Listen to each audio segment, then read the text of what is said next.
Hello folks, and welcome back to Good Games Hobart. It's me, that Tassie Wargamer, here with John, and we're playing Chain of Command today. Now John and I have played a few games before at a mate's place.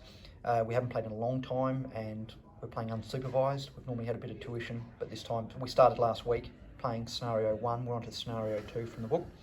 John is playing the US Airborne. We're actually playing later war, so John's starting with his 3 squads. And defending will be my Fallschirmjäger. Automatically with the 3 squads, and all I got was 2 points of support. Here's our table. So I think we've done all right today. It looks more like Normandy, but we sort of decided that we'd go for the Dutch setup. A few of my 3D printed houses there. 3D printed hotel, I guess you could say. They're slightly unfinished when it comes to painting, but that's all right. The orchards here are just the cheap eBay orange and apple trees. All the trees you see, they're a little bit bright, but they're just the cheap HO and O scale trees glued to cheap MDF coasters. Here's the church, made out of foam core by myself. One of my first attempts at foam core. Went alright, and it adds a little bit of somewhere for a sniper if anyone wants to deploy snipers. The hedges, all just made out of scourer, stuck to tongue depressors. These are just, the fields here are just draw liners that have been sort of painted and flocked. Just an MDF off the net shed. This one's resin, bits and pieces that I've collected. So this is what our table looks like.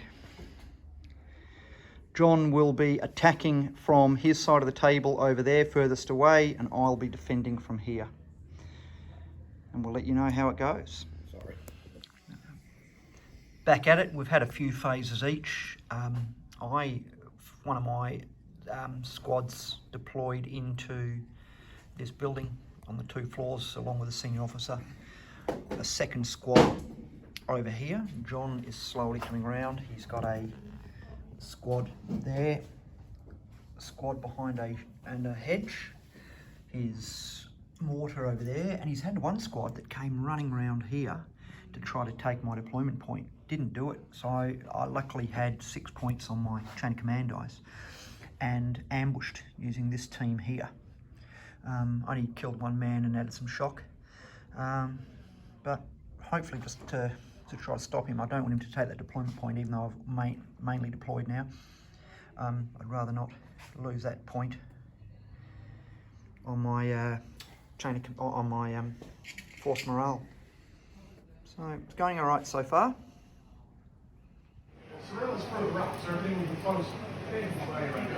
And here we are at Good Games again, this time on a Saturday. We have set the table up. So last week we set this table up. We got halfway through, had to leave when the shop was shutting. We're here a lot earlier today, 10:30 on a Saturday instead of midday on a Sunday. And we're off again. It's taken us about an hour to set up. Setting the terrain up wasn't too bad.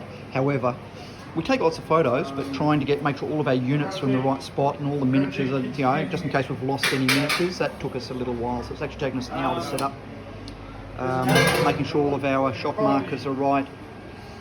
John's section over here sort of went out on their own and have really been copping a fair bit of hammer from my section and mortar group here.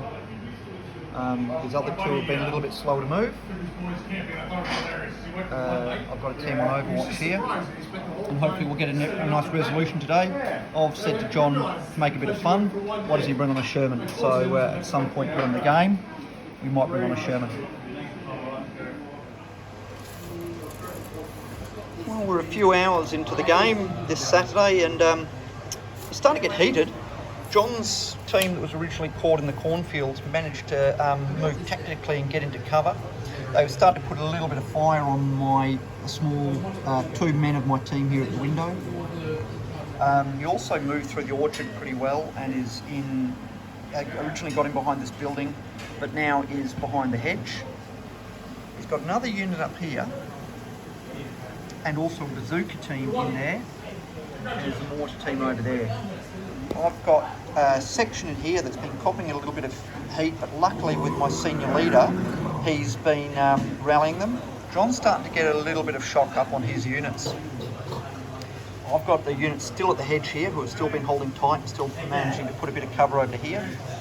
And I've now got two teams that were part of the same section, now moving independently, and they're going to put a little bit of distraction, hopefully, to this team here to prevent them coming to the aid of the other ones. The game's looking good. It's been fun, and it's still in the air. Yes. And the game here at Good Games Hobart is over. It's a win for the Germans. After a long day, they withheld the attack of the Americans, which slowly petered out. The guys here behind the section here behind the hedge held out all day, and even prevented them from taking this deployment point. John's section here ended up getting down to just a rifleman and a senior and a junior leader.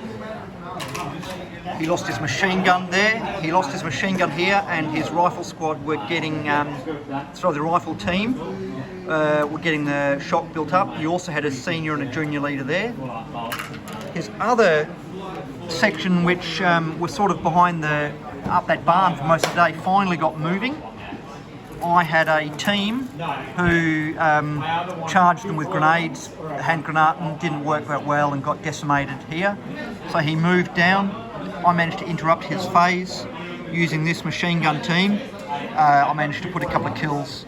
That was the end of the game. We decided, John was making a fair few losses and we ran out of time. So, well, that's what you think. I'm quite happy to go on. Good game, but yeah, the Americans had to make it to this table edge, and it's certainly looking like it was going to peter out with the amount of Germans still on the table. It was a great game. That was scenario 2 from the book. Well worth playing. A good German victory. Well done. Thank you, John. Good German victory.